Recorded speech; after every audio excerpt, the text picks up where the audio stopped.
Quiet luxury.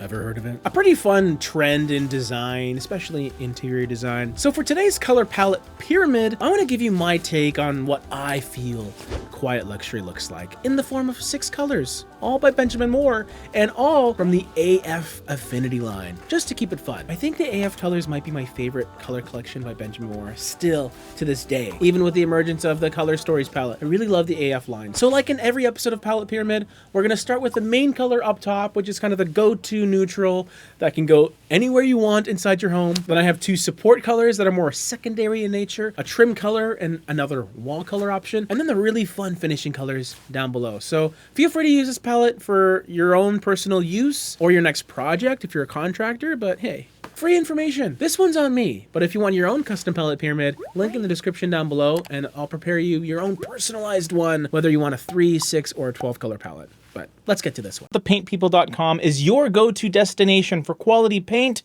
and paint supplies. We're more than just a paint store. We are your partner in bringing color to life. Our commitment to fast shipping ensures that your order will reach you promptly so you can start your project without unnecessary waiting. Visit our website today and discover a world of colors, quality, and convenience. And as a thank you for supporting us on YouTube, use coupon code JAMES5 for 5% off your order. Starting with our main color at the very top. This is going to be the one you use probably the most in the home, the hallway color, think of it like that. It's called Etiquette. Of course, if you're into quiet luxury, you've probably quietly learned how to use a fork and knife properly. Dip your spoon on the outside of the soup bowl towards your pal that you're eating with. Quiet luxury is described as a quiet beige.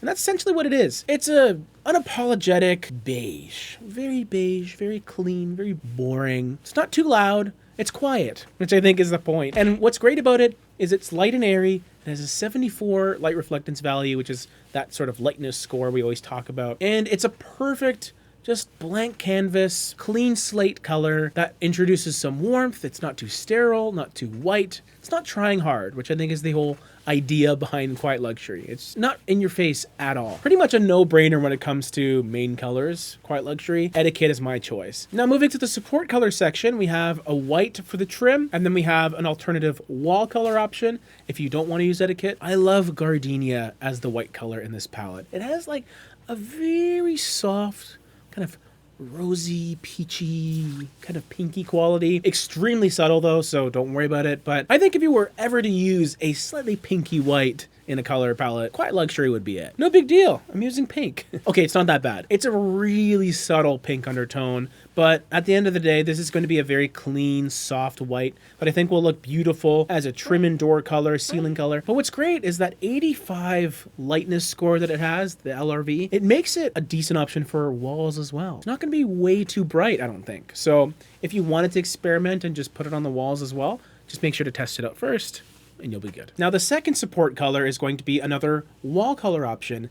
This one is called Vapor. And the way that it differs from our first wall color, Etiquette, is it is a little more of a straight up cream. Not so much a beige. It doesn't have that sort of sandy quality to it at all. Almost to the point where the combination of cream and maybe a touch of gray can sometimes give it a bit of a greeny quality, like a, not quite a greenish, but just a little bit of a different feel. I think this is an awesome alternative to Etiquette if you want something a little bit lighter, and also B, not so much that straight up beige quality. So there might be a room where you want to go lighter and creamier and a little more zingy, a little more vibrant, I would say. That's where Vapor can sort of stand out versus Etiquette, which is a little more just sort of chilling in the background. So your main color and support colors, they're more neutral, they're more passive, they're more reliable. The finishing colors are where you have fun. These are your accent choices when you want to spice things up with some depth, richness, and saturation.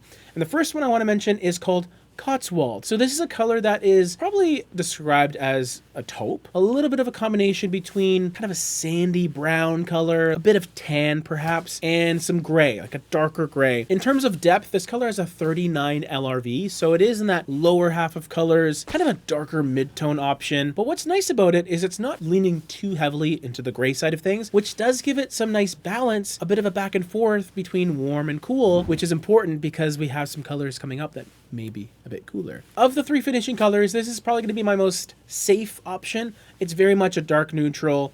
It is pretty chill as a color, which really fits the whole quiet luxury model, I think. This next finishing color, I mean, it was sold to me for this palette based on its description, which is decadent mahogany undertones give this brown an enveloping quality. I mean, come on. It's carob. This is a color that is in that neutral category as well, but not so much a taupe. This one does feel a little more brown. Like it has more of that straight out brown quality, a bit of a red undertone too, to really differentiate itself with Cotswold. So the look is going to be very different. It's also a darker color. It has about a 19 LRV, like 18 point something. That does give it a lot more depth, a lot more richness. And what that means is it's going to be more of a straight up accent choice, I feel, for a lot of people. So just be aware of that level of depth. It's not going to reflect a lot of light whatsoever. If you want to lean into that darkness in a certain space, maybe as an accent wall for something like Etiquette, I think it'd be perfect. Or even an accent ceiling if you have one of those fancy tray ceilings and you want to push things up a little bit.